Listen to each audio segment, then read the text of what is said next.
Kembali lagi di podcast Kebilik, podcast tentang kebijakan publik. Assalamualaikum warahmatullahi wabarakatuh. Kembali lagi di podcast Kebilik, podcastnya kebijakan publik.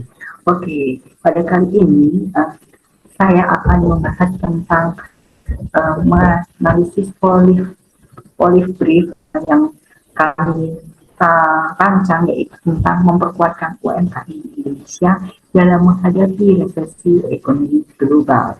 Oke, pada kali ini narasumber kita itu ada Kak Zahra. Halo Kak Zahra.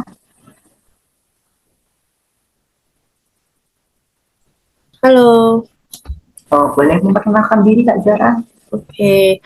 Kenalin, aku Zara dari Jogja. Oke, selamat datang Kak Zahra di podcast ini. Oke, selanjutnya ada Kak Alivia. Halo, Halo Kak Alivia, boleh perkenalkan? perkenalkan saya Alivia dari Sleman. Oke, selamat datang ya Kak Alivia di podcast Kebilik atau podcast kebijakan publik. Oke, selanjutnya ada narasumber, ini jauh ini kayaknya, dari Kak Sylvia. Halo Kak Sylvia. Halo, Boleh Kak Sylvia boleh memperkenalkan diri? Oke, halo semuanya. Aku Sylvia Karisma Dewi, biasa dipanggil Sylvia. Aku berasal dari Jakarta. Oke, selamat datang ya Pak Sylvia di podcast Kebilik ini. Oke, yang terakhir atau narasumber kita yang terakhir ini juga sangat berpengalaman. Oke, Kak Ganis. Halo Kak Ganis. Halo, perkenalkan aku Ganis Rizka, aku berasal dari Surabaya. Oke, terima kasih Kak Gani. Selamat datang di podcast Kebilik ini. Oke, pada kali ini narasumber kita akan membahas tentang memperkuat UMKM di Indonesia dalam menghadapi resesi ekonomi global. Oke, yang mana ekonomi global itu sangatlah cukup baik, berada pada zona positif pemerintah, tapi tidak boleh lengah untuk menghadapi suatu ancaman yang terjadi yang akan datang tersebut yang disebut resesi ekonomi global, yang mana akan berdampak pada suatu perekonomian. Nah, misalnya di Indonesia ini, yang mana dapat memperbahayakan resesi ini di suatu perekonomian Indonesia ini, sehingga untuk mengolah atau untuk memperkuat atau untuk menopang kita memerlukan suatu UMKM. Nah, UMKM kita melihat dari dominasi UMKM dulu ya Kak, bahwa UMKM itulah sangatlah besar ya Kak, bahwa sebagai penguat ekonomi di Indonesia ini, karena sangat di lokal sangat banyak ya UMKM yang ada di Indonesia ini, yang mana itu sebagai penumpang prediksi resesi yang akan datang di 2023. Nah, tidak hanya dari jumlah UMKM yang ada di Indonesia, tapi juga berkaca dari pengalaman krisis dahulu, kita juga bisa bangkit dari resesi ekonomi global tersebut. Nah, kita juga harus memajukan suatu atau meningkatkan UMKM ini untuk diprediksi jika terjadi suatu resesi yang akan datang. Oke, pada podcast kali ini nanti kita ada empat part. Yang pertama itu nanti tadi pembukaan, terus ada yang part kedua itu nanti kita membahas tentang persepsi masyarakat dan ancaman resesi, terus yang part ketiga itu nanti ada penguatan UMKM melalui ekonomi, terus dan peluang dan ancaman UMKM. Terus yang part yang keempat itu kita melihat apa sih strategi yang baik, apa sih kebijakan rekomendasi kebijakan itu yang sangat baik. Terus nanti ada suatu penutup. Nah, oke, kita masuk ke part pertama, itu kita akan membahas tentang persepsi masyarakat terhadap pemulihan ekonomi. Nah, di sini ada ada narasumber yang akan dijelaskan dari sisi persepsi masyarakat dan apa itu resesi global dan ancaman resesi nanti akan juga dijelaskan oleh narasumber yang berbeda. Oke, yang pertama adalah Kak Sylvia. Halo Kak Sylvia. Halo. Oke, Kak Sylvia, bagaimana apa sih yang dinamakan resesi ekonomi global ini? Kan banyak masyarakat yang belum tahu apa sih resesi ekonomi global ini. Terus bagaimana, apakah ada dampak bagi masyarakat dan bagaimana sih persepsi masyarakat terhadap pemulihan ekonomi ini? Gitu. Jelaskan. Kita harus mengetahui terlebih dahulu apa itu sebenarnya resesi ekonomi. Nah, resesi ekonomi itu dapat didefinisikan sebagai penurunan sektor ekonomi dalam jangka waktu yang panjang secara global dalam suatu periode. Nah, sehingga ya apabila resesi ini benar-benar terjadi, maka dapat menghambat perekonomian di berbagai negara. Nah, untuk negara-negara maju nantinya akan menghadapi kontraksi yang besar dan bagi negara-negara berkembang nantinya akan mengalami perlambatan ekonomi. Dan hal itu juga pastinya disertai dengan turunnya perdagangan saham secara drastis. Nah, lalu beralih pada penyebabnya ya. Penyebab dari resesi ekonomi ini sebenarnya sangat bermacam-macam ya. Yang pertama itu karena bank-bank di dunia itu menaikkan suku bunganya untuk merespon inflasi yang terjadi. Nah, kemudian hal ini juga diperparah karena adanya pandemi COVID-19, terus juga ada perang Rusia dan Ukraina yang itu menyebabkan pasokan komoditas di berbagai negara itu mengalami kesulitan, begitu. Kemudian kita beralih ke persepsi dari masyarakat gitu ya, mengenai resesi. Nah, resesi ekonomi itu turut mempengaruhi perilaku konsumsi dari masyarakat. Nah, hal ini terlihat dari indeks konsumen atau ikon Indonesia yang menunjukkan bahwa adanya penurunan sebesar 0,03 poin, yang itu tuh semula dari 0,064 poin menjadi 0,63 poin. Nah, hal itu ya secara resmi itu diumumkan pada 5 November 2020 lalu ketika Indonesia resmi dinyatakan resesi. Kemudian untuk persepsi dari masyarakat umum sendiri, masyarakat global itu secara umum cenderung menilai bahwa kondisi ekonomi saat ini itu sedang buruk. Kemudian terdapat juga data dari Badan Pusat Statistik ya, itu mencatat bahwa pertumbuhan ekonomi Indonesia itu naik sebesar 5,01% secara tahunan pada kuartal 1 2022. Dan hal ini juga sejalan dengan pertumbuhan positif yang dialami oleh sejumlah negara mitra dagang utama Indonesia. Nah, meskipun demikian ya, Indonesia tinggi dibanding dengan negara-negara mitra itu, kita juga perlu gejolak ekonomi global yang nantinya dapat memicu terjadinya resesi. Begitu, Kak Fanda.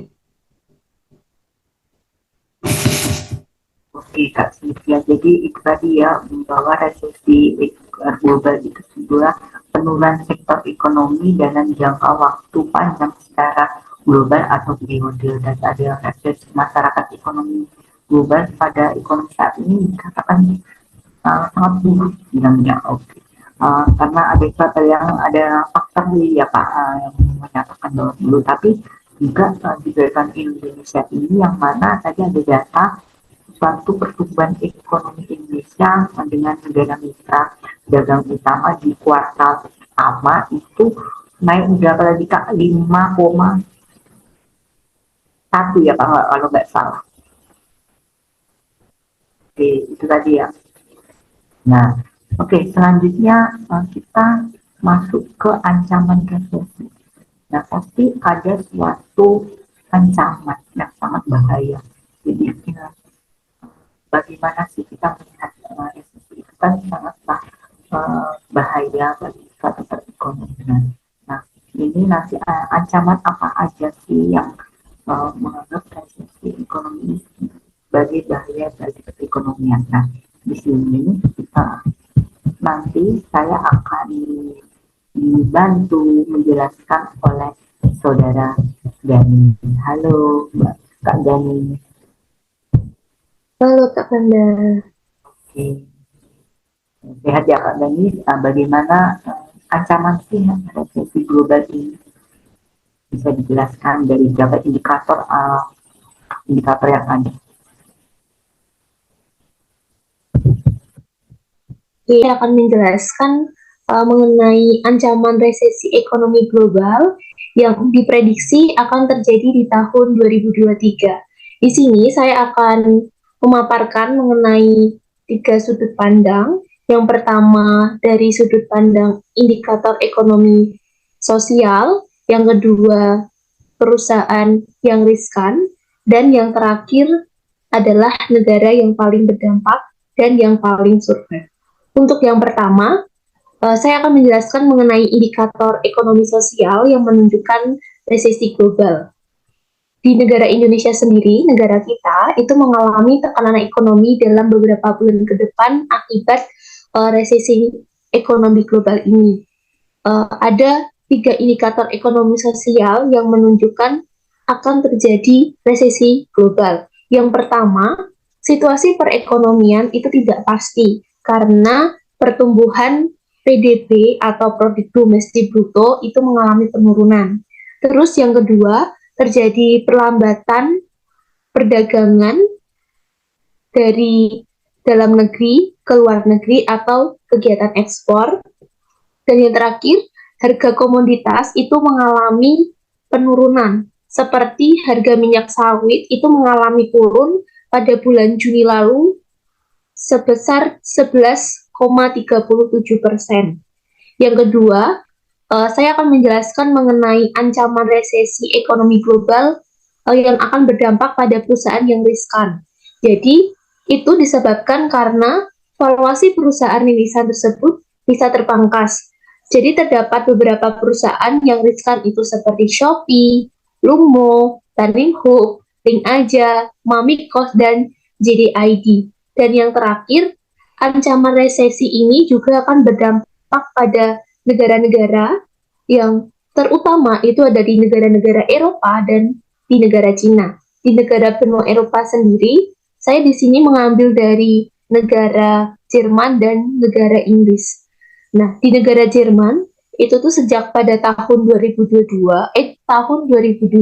maaf ya, salah menyebutkan, saat itu mata uang euro itu sudah rendah terhadap dolar. Jadi itu menjadi salah satu ancaman adanya resesi global. Selain itu juga kenaikan harga komoditas gas alam itu menjadi ancaman dari resesi ekonomi global di benua Eropa.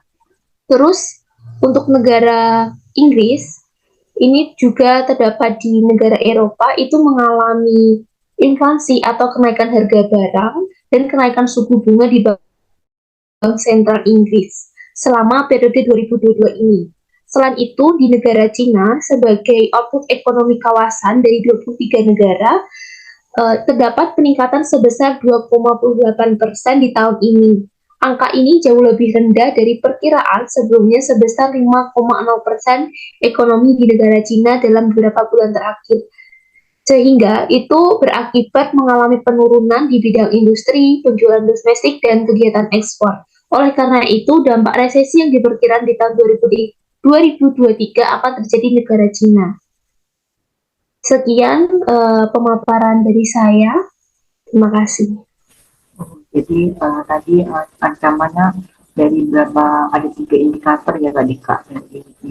Indikator ekonomi sosialnya ya tadi gimana di ekonomi kan sama resesi global itu. Terus ada perusahaan yang riskan ya Kak. Jadi perusahaan yang sangat kurang pada resesi global ini. Tadi ada perusahaan mana aja tidak? Ada perusahaan JKID, ada Suma, dan lain sebagainya. Oh ada ya tadi Sofi tadi udah nggak. Terus juga ada tadi negara itu sangat berdampak pada resesi ini. Yang mana yang paling sukses ini Kak? Tadi Kalau ada menurut saya itu yang paling survive itu adalah negara Cina. itu ya, Karena jadi sangat paling berdampak gitu ya Kak. Oke, terima kasih Kak Gani telah menjelaskan sangat detail, sangat ya bagus sama-sama. yang dipaparkan Kak Gani tadi dan Kak Sylvia. Oke, part kedua ini ya.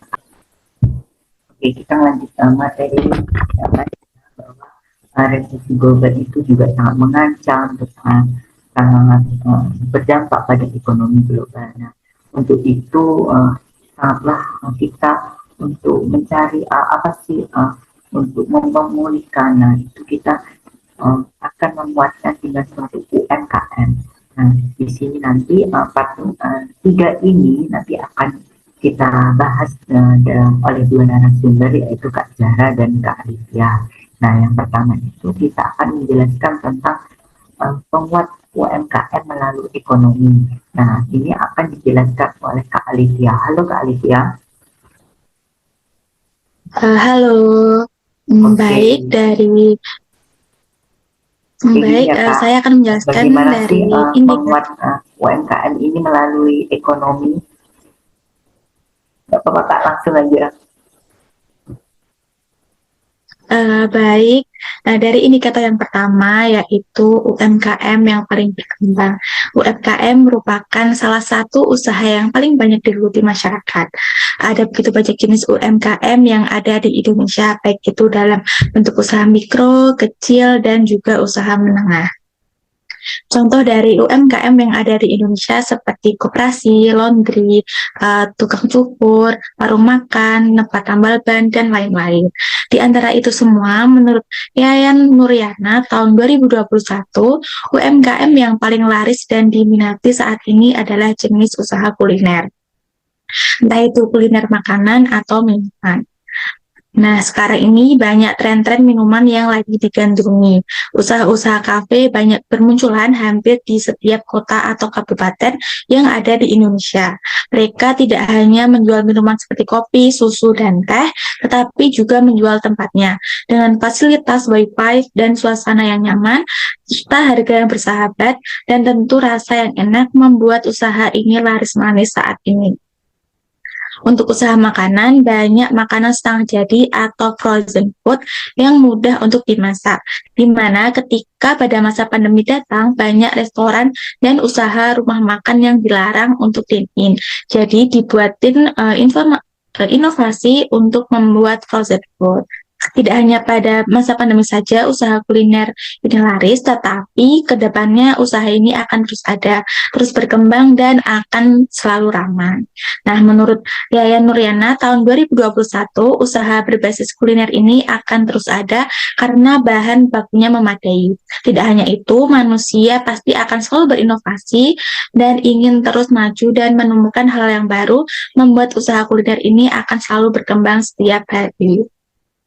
Nah, lanjutlah ke indikator yang kedua yaitu pangsa pasar. Pangsa pasar adalah strategi pemasaran yang mencakup sasaran pasar yang luas menjadi kumpulan dari beberapa bagian kecil di antara konsumen, bisnis, ataupun negara yang mempunyai kebutuhan umum atau kepentingan yang memiliki prioritas dan kemudian merancang sebuah strategi untuk menjadikannya sasaran.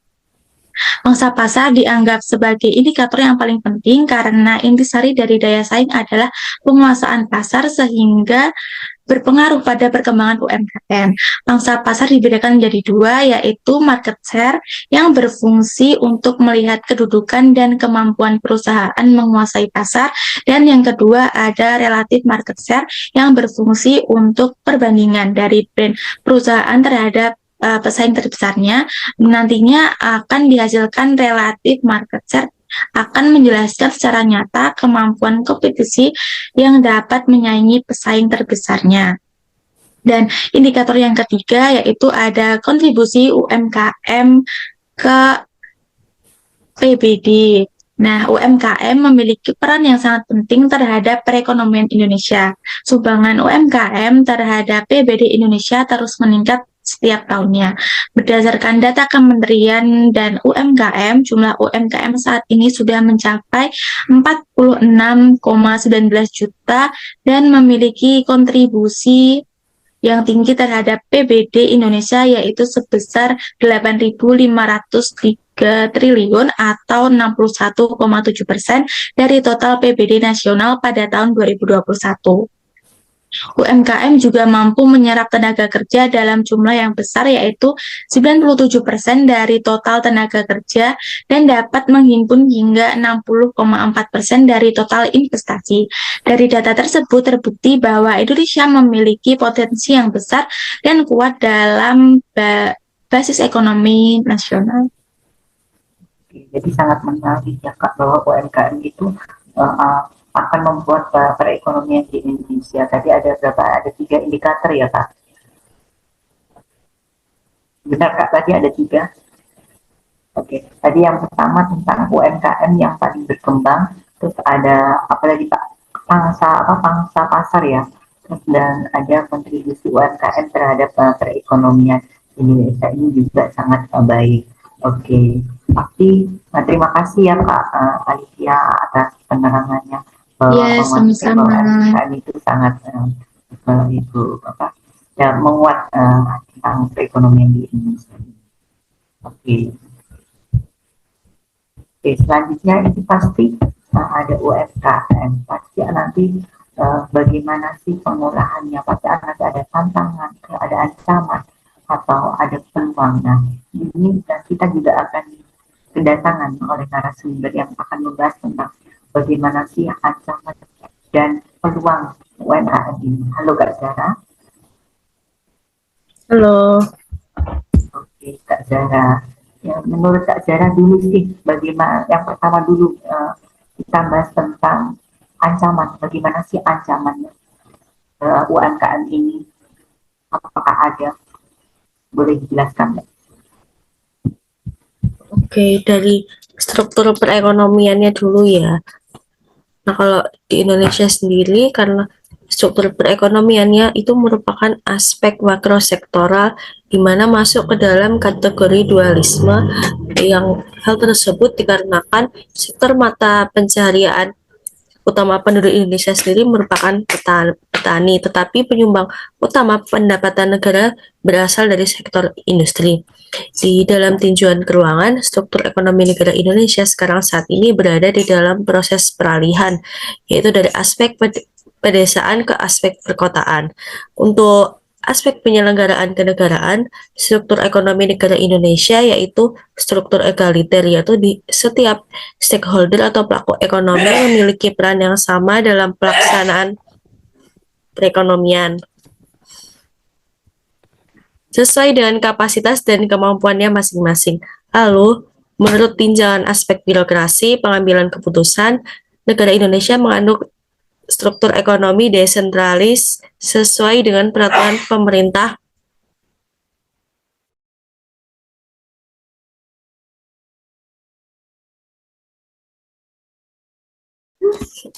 sesuai dengan peraturan pemerintah UU nomor 32 tahun 2004. Nah, untuk ancaman UMKM-nya sendiri yaitu yang pertama ada perkembangan dan karena perkembangan dan tantangan UMKM di Indonesia saat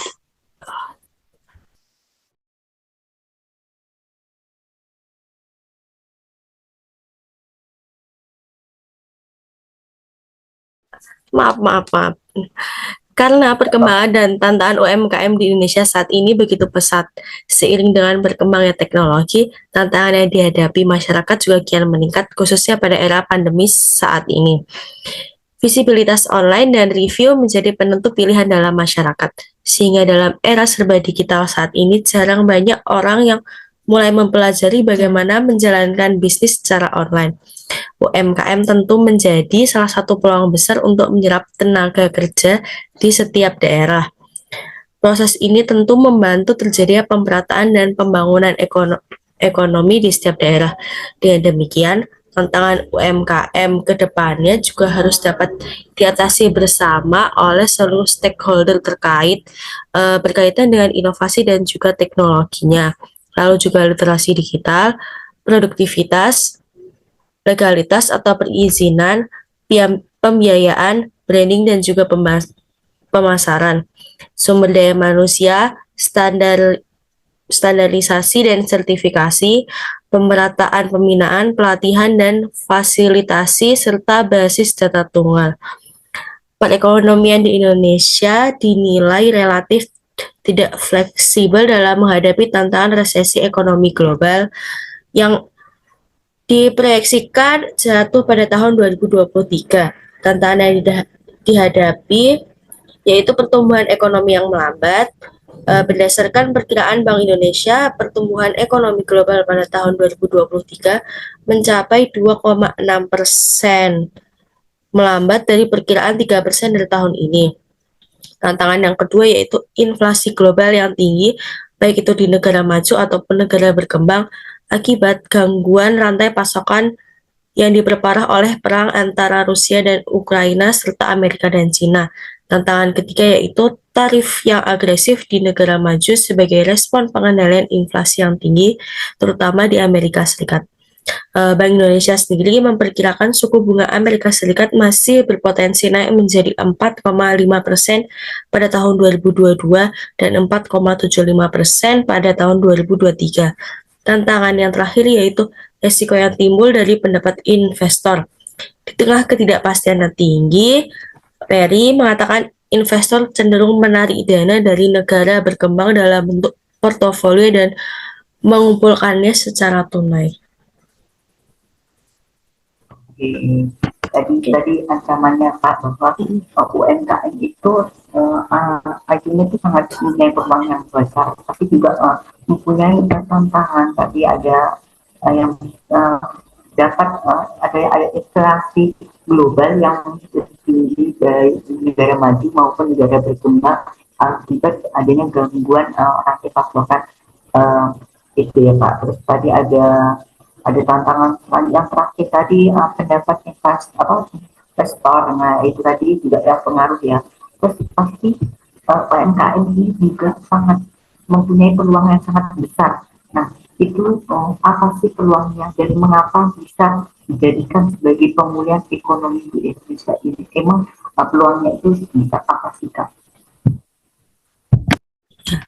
Untuk peluang dari UMKM sendiri ada begitu banyak. Yang pertama itu dari digital ekonomi. Potensi digital ekonomi di Indonesia terbuka sangat lebar. Hal ini dapat diketahui dari banyaknya jumlah e-commerce yang berkembang pesat, kayak ada Shopee, Tokopedia, Lazada, gitu kan, lain-lainnya juga banyak. Digitalisasi ekonomi menjadi peluang tersendiri untuk industri UMKM ini karena UMKM sendiri dapat memasarkan produk dan jasanya dengan lebih luas, mudah, dan juga lebih murah karena jaringan pemasangan tidak lagi dibatasi oleh ruang dan waktu, jadi nggak perlu tempat usaha gitu. Jadi UMKM dapat bertahan bahkan di masa krisis kayak pandemi sekarang ini. Hal ini juga didukung beberapa faktor, yaitu total penduduk terbesar keempat di dunia itu yaitu Indonesia dengan jumlah pengguna internet mencapai 93,4 juta orang dan 71 pengguna smartphone. Yang kedua, untuk peluangnya itu ada dari intensif dari pemerintah. Pemerintah sendiri mengeluarkan kebijakan mengenai pemberian intensif bagi UMKM untuk menghadapi resesi di tahun 2023. Menurut Kementerian Keuangan bidang komunikasi, pemerintah juga akan terus memperkuat sektor UMKM. Pemerintah akan memberikan intensif pajak maupun mendapat dukungan permodalan. Pemerintah juga memberikan stimulus agar UMKM menjadi sektor yang kuat dalam menghadapi resesi tahun 2023. Lalu yang ketiga ada peluangnya itu literasi finansial. Manajemen finansial masih sering menjadi kendala bagi pelaku UMKM.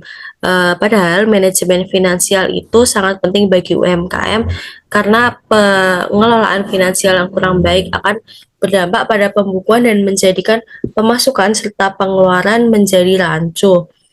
Oleh karena itu, literasi finansial itu wajib bagi UMKM agar mampu mengelola keuangan dengan baik dan sehat sehingga usahanya akan berlangsung panjang, berusia panjang, dan dapat dirasakan. Literasi finansial yang baik akan meningkatkan kemampuan pengelolaan keuangan agar lebih baik bagi para pelaku UMKM. Perlu jadi peluangnya itu tadi sangat besar ya Pak, dari digital ekonominya itu tadi disebutkan bahwa di antaranya total penduduk terbesar di dunia ini, Indonesia ini mempunyai pengguna internet yang mencapai 93,4 juta orang dan 71 juta pengguna smartphone. Nah, juga tadi pada sisi apa tadi sisi NTEX dari pemerintah bahwa sangatlah mendukung untuk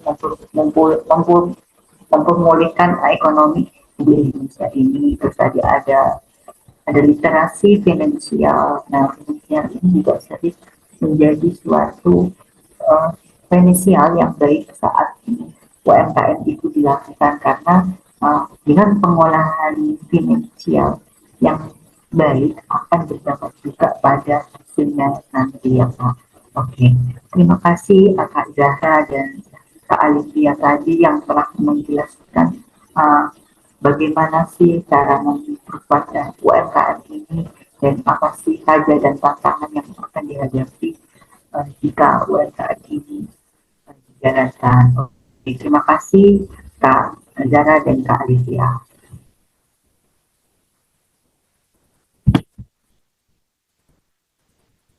Oke, kita sudah masuk ke part 4, yaitu kita akan membahas tentang bagaimana sih strategi dan rekomendasi kebijakannya agar UMKM ini benar-benar menjadi suatu pemulihan ekonomi di Indonesia ini untuk menghadapi resesi global. Nah, pada kesempatan kali ini saya akan ditemani oleh narasumber yang akan menjelaskan tadi, yaitu tadi ada masih sama, yaitu ada Kak Zara dan Kak Sylvia. Oke, yang pertama dulu itu adalah tentang strategi memajukan UMKM yang ada untuk menghadapi resesi ekonomi global ini. Oke, halo Kak Zara. Halo. Gimana sih Kak strategi Kakak untuk memajukan UMKM ini agar benar-benar menjadi suatu penumpang untuk mengatasi terjadinya resesi yang akan datang untuk Indonesia ini? Boleh dijelaskan Kak secara detail atau gimana Kak? Kalau dari pemerintah Indonesia sendiri udah membuat beberapa cara agar dapat memajukan UMKM. Juga untuk menguatkan UMKM sendiri buat menghadapi resesi yang prediksinya pada tahun 2023. Karena UMKM sendiri itu memiliki pengaruh yang besar terhadap perekonomian Indonesia. Pemerintah membuat kebijakan dan berbagai strategi untuk memajukan UMKM di Indonesia dengan berbagai cara. Yang pertama itu ada pembuatan Undang-Undang Cipta Kerja. Yang kedua ada program PEN. Ini ya. Yang kedua ada program PEN, yaitu program pemulihan ekonomi nasional. Yang ketiga ada kredit usaha rakyat atau KUR. Yang keempat ada Gerakan Nasional Bangga Buatan Indonesia atau Gernas BBI. Yang kelima ada memperluas ekspor produk Indonesia melalui ASEAN Online Sale Day atau AOSD untuk mengenalkan produk lokal Indonesia gitu.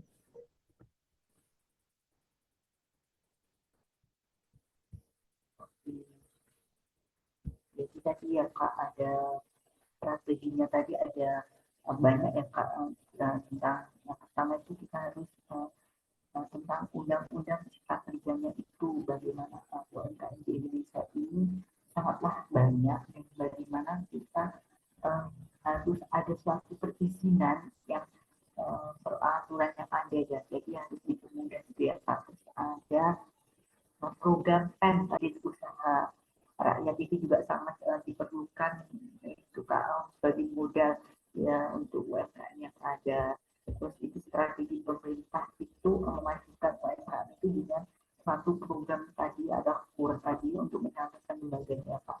Terus juga ada apa tadi Gernas PBI atau Gerakan Nasional Bangga Buatan Indonesia. Terus juga ada memperluas sektor produk Indonesia melalui ASEAN Online atau SALDEO. Oke. Tadi terima kasih Kak, strateginya juga sangat bagus. Semoga dapat diterapkan ya Pak di UMKM di Indonesia ini.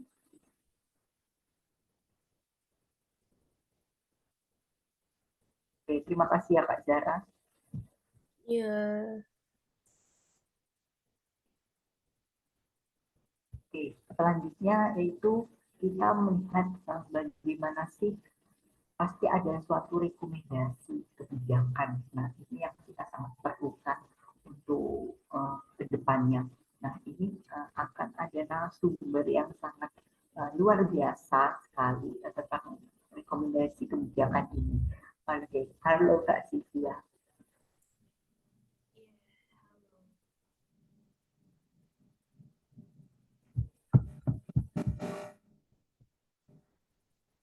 Halo Kak Sylvia. Ya, Oke. Nah, semester kali ini aku mau tanya sih Kak, apa sih rekomendasi kebijakan yang sangat bagus untuk UMKM ini agar menjadi suatu penopang untuk memperkuat ekonomi Indonesia untuk menghadapi resesi global ini, yang mana resesi global ini kan sangat berbahaya. Boleh dijelaskan Kak rekomendasi kebijakannya apa aja sih? oke. Aku mulai ya. Boleh Kak, boleh. Oke, jadi ada beberapa rekomendasi untuk memperkuat UMKM yang ada di Indonesia ya. Salah satunya itu yang pertama ada digitalisasi UMKM. Digitalisasi UMKM ini dapat menjadi strategi utama untuk memperkuat dan mengembangkan UMKM ya untuk menghadapi resesi global 2023. Nah, dalam sejarahnya ini UMKM mampu ya untuk menghadapi badai krisis. Nah, oleh karena itu eh, karena hal ini ya di era modern ini gitu terdapat peningkatan jumlah pengguna internet. Nah, ini bisa jadi peluang bagi kita untuk beralih ke sistem ekonomi digital. Nah, sehingga nanti harapannya ya UMKM itu dapat lebih maju dan lebih berkembang dengan adanya digitalisasi UMKM. Kemudian ada juga usaha UMKM yang lebih sustainable dan juga ada juga itu membuat pelatihan. Nah, membuat pelatihan ini maksudnya itu agar para pelaku usaha itu dalam menjalankan usahanya itu ketika mengalami penurunan dapat berinovasi gitu, baik untuk meningkatkan kualitas produk, untuk meningkatkan eh, apa ya pendapatannya gitulah ya. Nah, tapi juga pelatihan ini tidak harus dilakukan secara offline, tapi pelatihan ini dapat dilakukan juga secara online. Terus yang terakhir itu juga pembiayaan UKM ya yang nggak kalah penting. Jadi maksudnya gitu ya pembiayaan UMKM itu pemerintah membuat suatu lomba, pengadaan lomba gitu. Nah, ini nanti para pengusaha atau eh, para pelaku usaha UMKM gitulah ya, itu bisa mendapatkan pembiayaan UMKM secara gratis dari pemerintah. Seperti itu. Anda. Oke, jadi tadi ada beberapa rekomendasi kebijakan ya Kak. Jadi sangat baik ya tadi ya rekomendasi kebijakan yang diutarakan oleh Kak Sylvia tadi, ada usaha UMKM itu lebih sustainable, terus ada pembuatan pelatihan, terus ada UMKM, ada pembiayaan UMKM. Nah, itu tadi rekomendasinya Kak. Semoga dapat terimplementasinya Kak pada perekonomian Indonesia ini dengan membutuhkan suatu UMKM. Nah, jadi terima kasih Kak Sylvia tadi dari part 1 sampai part 4 tadi bagus-bagus ya narasumbernya dijelaskan, ada Kak Zara, Kak Alivia, Kak Ganis, dan Kak Sylvia. Nah, pada sesi kali ini yaitu uh, kesimpulannya bahwa ancaman resesi ekonomi itu sudah di depan mata atau tidak akan jatuh pada 2023 ini. Nah, sebagai penumpang untuk mengangkat ekonomi penguat ekonomi Indonesia ini, di mana UMKM ini sebagai suatu tulang punggung perekonomian negara yang menjadi kunci penguat bagi Indonesia untuk menghadapi berbagai resesi tersebut. Nah, UMKM ini memiliki sangat jumlah atau peluang atau tantangan yang tadi yang disebutkan oleh narasumber kita tadi. Dari sisi peluangnya, di Indonesia memiliki potensi yang sangat besar dalam digital ekonominya, terus mampu menjadi penguat UMKM. Selain itu juga ada pemberian insentif yang diberikan oleh pemerintah dan ada peningkatan literasi finansial tadi ya Kak Zahra tadi yang diterangkan Kak Zahra tadi, terus yang baik dan mampu menjadikan nyokong kemajuan UMKM. Nah, juga tadi sudah dijelaskan Kak Zahra tadi bahwa ada sisi tantangannya di Indonesia ini masih banyak suatu kendala atau dalam menginovasi dan teknologi. Ada digital terus ada produktivitas dan pembiayaan itu tadi, terus ada satu kebijakan rekomendasi kebijakan tadi yang diutarakan oleh Sylvia tadi sangat baik, bagus banget. Ada usaha UMKM itu sangat lebih sustainable, terus ada membuat pelatihan, ada digital investasi UMKM, ada pembiayaan UMKM.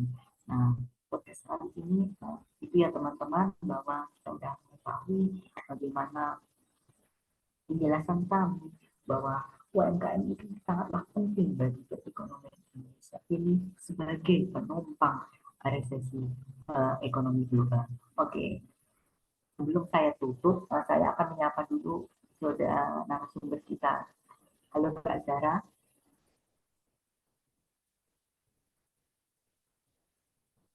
Halo. Oke, bagaimana? Terima kasih ya Kak Zara udah mampir ke podcast Bilik atau podcast kebijakan publik ini. Semoga sangat menjadi berkesan ya Kak Zara. Siap, sangat berkesan. Terima kasih. Oke, terima kasih. Terus ada Kak Sylvia, halo. Halo, Gimana sih Kak kesannya mampir di podcast Bilik ini? ya sama-sama. Semoga bisa bermanfaat ya ilmunya. Oke, terima kasih ya Kak sudah mampir ke Bilik ini. Oke, selanjutnya ada Kak Ganis. Gimana sih Kak Ganis sudah mampir ke podcast Bilik ini? Sangat menarik kan bahwa podcast kebijakan publik ke Bilik. Iya, sangat menarik. Semoga ilmu-ilmu yang saya sampaikan bisa bermanfaat untuk semua. Oke, amin. Semoga dapat bermanfaat ya. Terus ada yang terakhir ini sangat fenomenal atau narasumber kita itu adalah Kak Alivia. Halo Kak Alivia. Halo, Oke, bagaimana sih Kak kesan-kesannya mampir di podcast publik ini? sangat berkesan. Semoga ilmunya dapat diterima dan Oke. Jadi terima kasih semuanya ya kepada narasumber yang hebat-hebat ini. Semoga ilmu yang dapat disampaikan tadi dapat bermanfaat. Oke, sekian dari kami. Jangan lupa kembali lagi di podcast Kebilik atau podcastnya Kebijakan Publik. Terima kasih. Wassalamualaikum warahmatullahi wabarakatuh.